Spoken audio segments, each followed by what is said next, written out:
Hi, greetings. It's me, Dr. Paul Gerhardt, and today I want to talk about culture and leadership. And I have a lot of notes on this because this is a very technical topic that there's been a lot of scholarly research on, and I want to share the details with you as best I can. So bear with me as I read my notes to you about the important information regarding culture and leadership that I think you might find very helpful. So today I want to talk about what culture and leadership is. We'll talk specifically about what culture is, define it, related topics related to culture, dimensions of culture, clusters of world cultures, characteristics of cultures, leadership behavior, and culture clusters, and universally desired leadership attributes, and then general things about culture and leadership as a whole. So please bear with me as I read some of these important things to you, and think about how you can apply it or what you might do with what you know as I share this information with you. So culture and leadership focuses on a collection of related ideas rather than a single unified theory. There's so many theories that I'm going to go over with you today. So let's talk about globalization. This is something that dramatically increased after World War II. And it really helped increase interdependence between nations, on a social, economic, technical, and political basis. There's been many challenges in globalization that we've been facing and dealing with, and we talk a lot about it in business because we can't deny that we're in a global marketplace these days. And with economies being so different, it's been forcing business leaders to really take a look at their business models and restructure them with globalization in mind. There is a need to design multinational organizations. There is a need to identify and select leaders for each of these organizations, and hopefully this helps you understand why a little bit better. And then managing organizations with culturally diverse employees. This is becoming something that needs specific training, and hopefully this video helps you understand that a little bit better. So according to Adler Bartholomew in 1992 research that they did, they suggest that we need to get a better understanding of business, political, and cultural environments worldwide. Their study focused on perspectives, tastes, trends, and technology of many different cultures. And we need to be able to work simultaneously with people from many different cultures these days. We're seeing even our domestic workplaces becoming much more diverse. And we must be able to adapt to living and communicating with other people in other cultures. And it certainly is an eye-opening to learn about other cultures, and an enjoyable thing to do so. For most of us. We need to learn to relate to people from other cultures from a position of equality rather than superiority. And that really is important. There are people in many other countries outside of the United States that don't think very fondly of Americans because of our reputation of thinking that we're superior, treating other people as we're superior. And that's not the right perspective, in my perspective.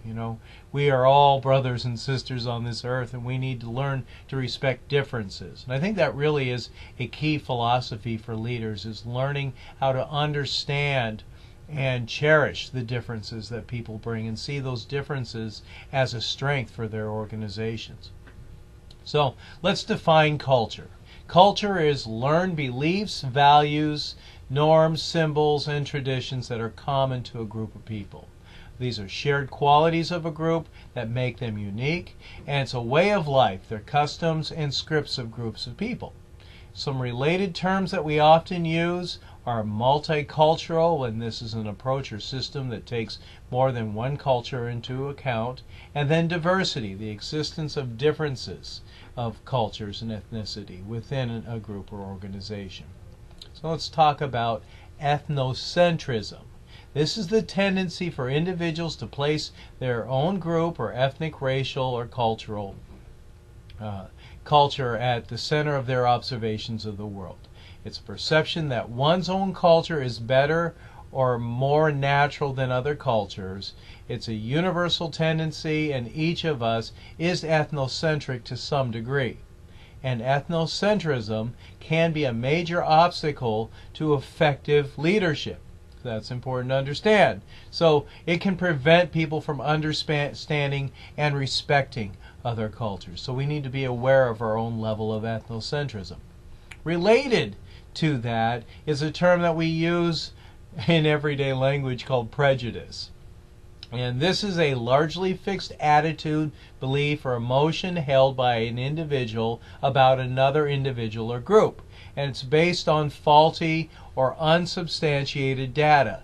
And our brains are always creating prejudice for us. But we can't just take one sample of a person or a group and believe that everybody is like that. We really have to take a look at what we believe. Because prejudice involves inflexible generalizations that are resistant to change or evidence. It's self-oriented rather than other-oriented. And leaders face the challenge of dealing with their own prejudices and those followers. Can be toward a leader or a leader's culture, and can face followers who represent culturally different groups, and they may have their own prejudices towards one another. A skilled leader needs to find ways to negotiate with followers from various backgrounds. So this means we need to understand our own prejudices and deal with them. One of the most famous studies related to dimensions of culture was done in the 1970s by Hall, who reported that a primary characteristic of cultures is a degree of focus on the individual or individualistic, or on the group or collectivistic. Trompenars in 1994 released a study that classified an organization's culture into two dimensions. This is egalitarian hierarchical. That's the degree to which cultures exhibit shared power or hierarchical power, or person-task orientation, which is the extent to which cultures emphasize human interaction versus focusing on tasks. And then one of the most famous researchers on dimensions of culture is Hofstede, and his work in the 1980s and early 2000s are used as a benchmark to research, which research identified 5 major dimensions in which cultures differ. So let's talk more about dimensions of culture. In the early 2000s, House and his team did research on leadership between culture and leadership, which resulted in a GLOBE, that's an acronym, GLOBE research program.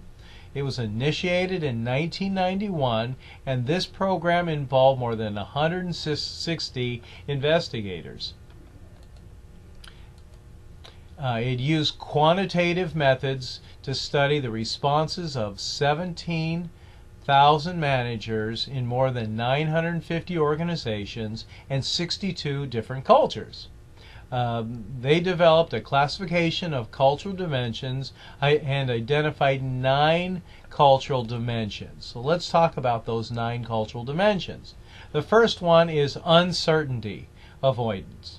And this is the extent to which a society, organization, or group relies on established social norms, rituals, and procedures to avoid uncertainty. For example, the United States promotes entrepreneurship. In the Middle East, countries value careful business negotiations built on long-term trusted relationships. Power distance. This is the degree to which members of a group expect and agree that power should be shared unequally. And an example, the India caste system, which everyone has his or her rightful place. Institutional collectivism. This is the degree to which an organization or society encourages institutional or societal collective action. And for example, North Korea, the supreme leader Kim Jong-il used military to oversee development of cultural values and collective effort in non-material incentives. All right, in-group collectivism. So the degree to which people express pride, loyalty, and cohesiveness in their organization or families. And some Middle East cultures regard family and religious affiliation above all else. They honor killings of family members who have disgraced or defied the paternal leader of the family. So that's in-group collectivism. And then there's gender egalitarianism, and that's the degree to which an organization or society minimizes gender role differences and promotes gender equality. For example, Sweden, men and women share equally. An extensive welfare system allows both sexes to have a balance of work and family life. All right. Assertiveness. This is the degree to which people in a culture are determined, assertive, confrontational, and aggressive in their social relationships. For example, German managers use straightforward and direct language. Conflict and confrontational discussions are acceptable in workplace behaviors. Future orientation. This is the extent to which people engage in future-oriented behaviors such as planning, investing in the future, and delaying gratification. For example, in the Middle East countries, many are concerned with traditional values and ways of doing things. North Americans believe they can plan and control the future and idealize change for the sake of changing. Performance orientation. It's the extent to which an organization or society encourages the rewards group members for providing performance and excellence. For example, of standardized testing in the U.S. schools. So that's performance orientation. And then humane orientation. This is the degree to which cultural encourages the rewards for people being fair, altruistic, generous, caring, and kind to others. For example, Switzerland's helpfulness to others during World War I and after World War II, the country espouses tolerance and responsibility as central in educational goals. So let's talk about country clusters according to GLOBE, G-L-O-B-E. So the Southern Asian country clusters include the Philippines, Indonesia, Malaysia, India, Thailand, Iran. Latin America, Ecuador, El Salvador, Colombia, Bolivia, Brazil, Guatemala, Argentina, Costa Rica, Venezuela, Mexico. The Nordic Europe is Denmark, Finland, Sweden. Anglo is Canada, U.S., Australia, Ireland, England, South Africa, and then New Zealand. Germanic Europe, Austria, Netherlands, Switzerland, Germany. Latin Europe, Israel, Italy, Switzerland, Spain, Portugal, France. Sub-Saharan Africa, Zimbabwe, Namibia, Nigeria, and South Africa, the black sample. And then Eastern Europe is Greece, Hungary, Albania, Slovenia, Poland, Russia, Georgia, and Kazakhstan. The Middle East is Turkey, Kuwait, Egypt, Morocco, Qatar. And then Confucian Asia is Singapore, Hong Kong, Taiwan, China, South Korea, and Japan. All right, so you could look up those country clusters according to GLOBE, of course, very famous research that we use today in business. So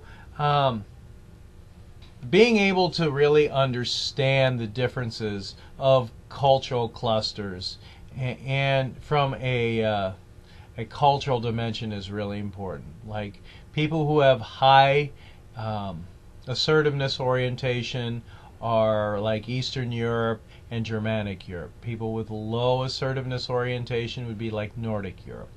future orientation, Germanic Europe, Nordic Europe. Low future orientation, Eastern Europe, Latin America, Middle East. Gender egalitarianism, Eastern Europe and Nordic Europe. Low gender egalitarianism, the Middle East. Humane orientation, Southern Asia, Sub-Saharan Africa.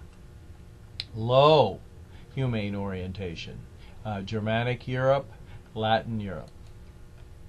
So here are some characteristics of different cultural clusters. So Anglo are considered to be competitive and results oriented. Confucian Asian are results driven, encourage group working together over individuals.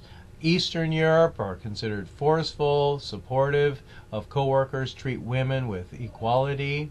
Germanic Europe value competition and aggressiveness and are more results oriented. Latin America are loyal and devoted to their families and family groups. Latin Europe value individuality and autonomy. Middle East devoted to loyal to their own people. Women afforded less status. Nordic Europe have a high priority on long-term success, and women are treated with greater equality. Southern Asia, strong family and deep concern for their communities. Sub-Sahara Africa, concerned and sensitive to others and demonstrates strong family loyalty.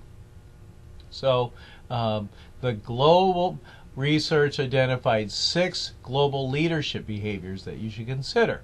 So charismatic and value-based leadership. This is leadership that reflects the ability to inspire and motivate and to expect high performance from others based on strong held core values. Team orientation leadership emphasizes team building and a common purpose among team members. Participative leadership. This reflects the degree to which leaders involve others in making and implementing decisions. Humane oriented leadership emphasizes being supportive, considerate, compassionate, and generous. Autonomous leadership refers to independent and individual leadership, which includes being autonomous and unique. Self-protective leadership, which reflects behaviors that ensure the safety and security of the leader and the group. So, let's talk about some universal desirable leadership. So if you're studying leadership and you really want to be as effective as possible, where we focus our energies and attention, that's where we get our results. So you might want to write some of these down, because these are universal desirable leadership attributes. So being trustworthy, having foresight, being positive, being a confidence builder, being intelligent, being a win-win problem solver, administratively skilled, excellence-oriented, just, plans ahead, dynamic, motivational, decisive, communicative, coordinative, honest, encouraging, motive arouser, dependable, effective bargainer, informed, and then team builder. And so this was based on the Globe study of 62 societies and was published in 2004 by House, Hangs, Javadidhan, and Dorfman, as well as Gupta. So very famous study for you to consider. Some negative attributes on the other side, things for you to consider. Write these down. So these are negative, universally undesirable leadership attributes. And those include loner, irritable, ruthless, asocial, non-explicit, dictatorial, non-cooperative, and egocentric. All right.